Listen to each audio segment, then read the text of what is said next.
बिस्मिल्लाहिर्रहमानिर्रहीम अस्सलामु अलैकुम वरहमतुल्लाहि वबरकातुहू। नाज़रीन काम आप देख रहे हैं दुनिया मेरा आगे यूट्यूब चैनल और मैं हूं गुलाम नबी मदनी। आज 27 फरवरी 2022 है और आज दिन है इतवार का। नाज़रीन काम इस वीडियो के अंदर रूस और यूक्रेन की जंग के हवाले से ताज़ा तरीन अपडेट्स हैं, ताज़ा तरीन मालूमात और ख़बरें हैं वो आपके सामने रखने जा रहे हैं। इस वक्त रूस और यूक्रेन के दरमियान लड़ाई जारी है और आज जंग का चौथा दिन है। रूसी फौजें यूक्रेन के दारुल हुकूमत केव पर हमला आवर हैं। रूसी फौजों ने यूक्रेन के दारुल हुकूमत केव को चारों तरफ से घेर रखा है और इस वक्त यूक्रेन के कैपिटल केव के अंदर लड़ाई जारी है। शदीद झड़पें सामने आ रही हैं। यूक्रेन के दारुल हुकूमत केव के अंदर रूसी फौजी टैंकों को देखा जा सकता है और रूस के जंगी जहाज भी यूक्रेन के कैपिटल पर हमला आवर हैं। वक्फे से मुख्तलिफ इमारतों पर मुख्तलिफ इलाकों के अंदर बमबारी हो रही है और कैपिटल केव के अंदर वाक़ एयरपोर्ट पर और इसी तरह से फौजी अड्डे पर कब्जा करने का दावा भी सामने आ रहा है। नाज़रीन सूरत हाल अबतर होती जा रही है और यूक्रेन के दारुल हुकूमत केव की गलियों में सड़कों में झड़पों की इतलात मौसूल हो रही हैं। कई शहरी अब तक मारे जा चुके हैं, जख्मी हो चुके हैं। इसी तरह से रूस ने यूक्रेन के फौजियों को कत्ल करने का दावा किया है। रूस ने यूक्रेन के फौजी साजो सामान को और एंटी मिसाइल सिस्टम को और टैंकों पर गिराए जाने वाले जो स्ट्रिंगर किस्म के मिसाइल हैं उन्हें तबाह करने का दावा किया है। लेकिन दूसरी तरफ से अगर हम यूक्रेनी मीडिया की बात करते हैं, यूक्रेनी वजारत दिफा की बात करते हैं तो वो भी कामयाबियों के दावे कर रही है। नाज़रीन यूक्रेन की जानब से दावा किया जा रहा है कि अब तक के 70 के लगभग रूसी टैंक जला दिए गए हैं, तबाह कर दिए गए हैं। जी हाँ नाज़रीन, रूस के जो फौजी टैंक इस वक्त यूक्रेन के कैपिटल केव के अंदर मौजूद हैं, उन पर यूक्रेन के शहरी पेट्रोल बमों के साथ हमला कर रहे हैं और ऐसी खबरें भी सामने आ रही हैं कि जो कंच की बोतलें हैं उनके अंदर जो धमाका खेज मवाद है उनको भरकर दस्ती पेट्रोल बमों को ख़वातीन तैयार कर रही हैं और यूक्रेन के शहरी जिनमें ख़वातीन बड़ी तादाद में हैं वो रूसी फौजी टैंकों को आग लगा रही हैं। अब तक दर्जनों रूसी फौजी टैंकों को आग लगाई गई है। इसी तरह से नाज़रीन ऐसी वीडियोस भी सामने आ रही हैं कि रूस के जो हेलीकॉप्टर हैं, जंगी हेलीकॉप्टर, उनको भी मिसाइल मारकर टारगेट और निशाना बनाया जा रहा है।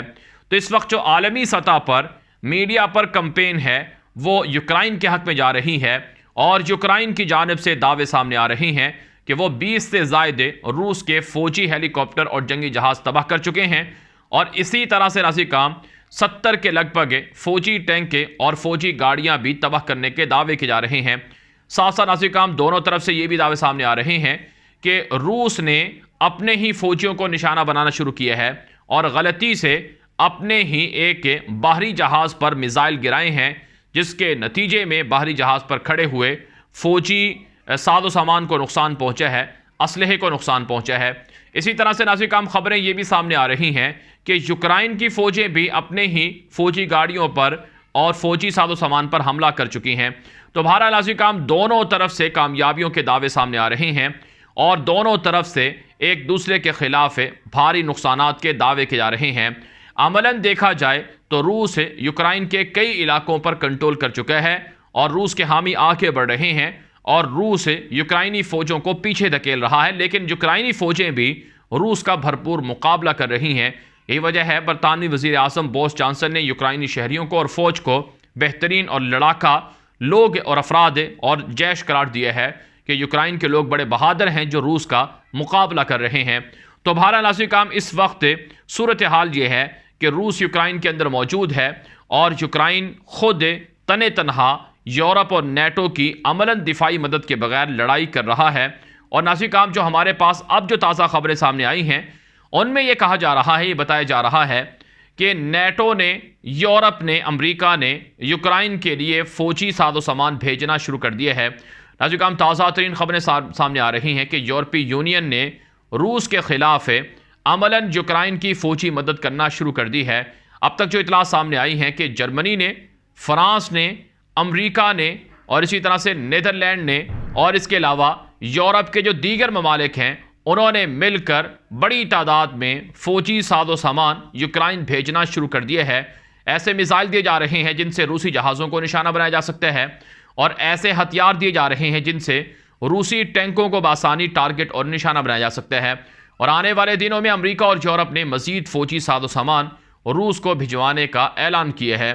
तो इस वक्त हम यूँ कह सकते हैं कि यूरोप और नेटो की जानिब से भी यूक्रेन को मदद मिलना शुरू हो चुकी है।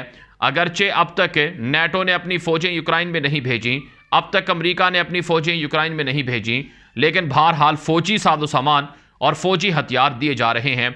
सिर्फ यूरोप और अमेरिका ही नहीं बल्कि नाज़िकाम तुर्की के जो ड्रोन तैयारे बेरकदार हैं वो बड़ी तबाही मचाए हुए हैं।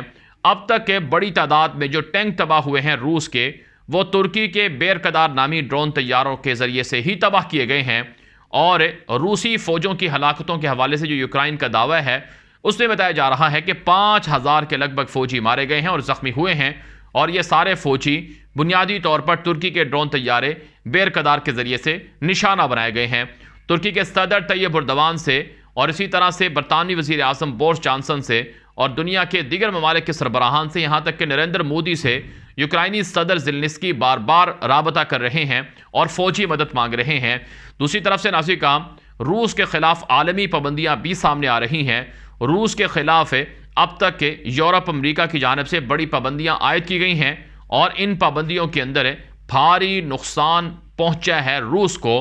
तो इसलिए नाज़िकाम नतीजा ये निकलता है कि अगरचे नुकसान यूक्रेन का हो रहा है, अगरचे जंग यूक्रेन के अंदर जारी है और यूक्रेन के कई इलाकों पर कब्जा कर लिया है, अगर यूक्रेन रूस के सामने शिकस्त नहीं खाता है और रूस के सामने डटा रहता है और यूरोप और अमेरिका और नेटो यूक्रेन की फ़ौजी मदद और जंगी मदद जारी रखते हैं तो रूस को बड़ी तबाही का सामना करना पड़ेगा। नाज़िकाम बहुत से माहिरीन तो ये भी राय दे रहे हैं कि जिस तरह से सोवियत यूनियन के ज़माने में अफ़गानिस्तान के अंदर रूसी दरिंदगी के बाद रूस का रेजा रेजा हो गया था, सोवियत यूनियन पाश पाश हो गई थी, इसी तरह से अब एक मरतबा फिर रूस रेजा रेजा होने जा रहा है। लेकिन बहरहाल नाज़िकाम प्यूटन अपनी ताकत पर गुरूर किए हुए है और प्यूटन अपनी ताकत के बलबूते पर यूक्रेन को शिकस्त देने की कोशिश कर रहा है। इसी तरह से यूक्रेन के जो पड़ोसी मुल्क हैं, मोल्दोवा है, जॉर्जिया है और इसी तरह से नाज़िकाम लिथुआनिया है और दीगर जो यूरोपीय मालिक हैं वो भी परेशान हैं और उन्होंने भी अपने मुल्क के अंदर एमरजेंसी नाफिज कर दी है। सोशल मीडिया पर अगर बात की जाए तो सोशल मीडिया पर रूसी जारियत के ख़िलाफ़ भरपूर तनकीद और मजम्मतें हो रही हैं और इसी तरह से रूस के अंदर, यूरोप के अंदर और दुनिया भर के अंदर रूसी हमले की मजम्मत करके रूस को फ़ौजें यूक्रेन से निकालने का मुतालबा किया जा रहा है। और आज सलामती कौंसल का अक़वाम मुत्तहिदा का हंगामी इजलास भी होने जा रहा है जिसमें रूस के ख़िलाफ़ नई पाबंदियाँ लगाने का मुतालबा किया जा रहा है। दुनिया भर के अंदर रूस की जारियत के ख़िलाफ़ मुज़ाहरे हो रहे हैं और रूस के अंदर जो मुज़ाहरे हैं उनमें रूसी शहरियों को पकड़ा जा रहा है, जेलों में डाला जा रहा है, उनके साथ बदतरीन तशद्दुद किया जा रहा है। तो बहरहाल नाज़िकाम आलमी सतह पर इस वक्त तीसरी आलमी जंग शुरू है और तीसरी आलमी जंग के अंदर दो ब्लॉक बने हुए हैं, एक मशरकी ब्लॉक है, दूसरा मगरबी ब्लॉक है। अमेरिका और यूरोप एक तरफ हैं, रूस चाइना दूसरी तरफ हैं और रूस के इत्तेहादी दूसरी तरफ हैं। नाज़िकाम इस जंग के अंदर कहा जाता है कि यूरोप और अमेरिका की बादशाहत और दबदबा ख़त्म होने जा रहा है, लेकिन बहरहाल इस जंग से लाखों मुसलमान भी दर बदर हो रहे हैं। नाज़िकाम यूक्रेन के अंदर से अब तक लाखों शहरी नकल मकानी करके हिजरत कर चुके हैं। तकरीबन 1 लाख से ज़ायद शहरी यूक्रेन से हिजरत करके पोलैंड में मुंतकिल हुए हैं और इसी तरह से नाज़िकाम अब तक के हज़ारों शहरी यूक्रेन के वो तुर्की भी पहुंच चुके हैं। तुर्की के अंदर भी मुहाजिरीन का एक नया सैलाब आ चुका है और इसी तरह से पोलैंड और दीगर जो रियासतें हैं यूक्रेन की सरहदी रियासतें, वहाँ पर भी बड़ी तादाद में शहरियों की आमद का सिलसिला जारी है। मुहाजिरीन की आमद की वजह से दुनिया के अंदर नए क्राइसिस जन्म लेंगे। लेकिन बहरहाल नाज़िकाम दुनिया के कई मुफक्किरीन की राय ये भी है कि जो असलहे के व्यापार हैं वो असलहा बेचने के लिए दुनिया के अंदर नई जंग भड़काने की कोशिश कर रहे थे और वो इस जंग भड़काने में कामयाब भी हो चुके हैं। आपको मालूम है हमने कुछ अरसे पहले आपको हक़ाइक़ बताए थे कि अफ़गानिस्तान की जंग के बाद दुनिया एक नई जंग की तलाश में है। आलमी ताकतें, दज्जाली ताकतें नई जंग की तलाश में हैं और इस जंग के अंदर मज़ीद इंसानों का खून बहाया जाएगा और चुनाचे ऐसा ही हुआ है। चुनाचे नाज़िकाम इस जंग के अंदर जो मफादात हैं वो आलमी ताकतों के जुड़े हुए हैं और असलहे के व्यापारों के जुड़े हुए हैं, लेकिन इस जंग की कीमत आम इंसान और आम निहत्ते लोग अदा कर रहे हैं। नाज़रीन, ये वीडियो दोस्तों के साथ व्हाट्सएप पर, फेसबुक पर, ट्विटर पर, इंस्टाग्राम पर, हर जगह पर शेयर कर दें ताकि लोग मालूमात और हक़ाइक़ हासिल कर सकें। मज़ीद खबरों के लिए आप हमारे इस चैनल के साथ जुड़े रहें, आपको यहाँ पर वक्तन फ़वक्तन ताज़ा अपडेट्स मिलती रहेंगी। अब तक के लिए इतना ही इजाज़त दीजिए। अस्सलामु अलैकुम व रहमतुल्लाहि व बरकातुहू।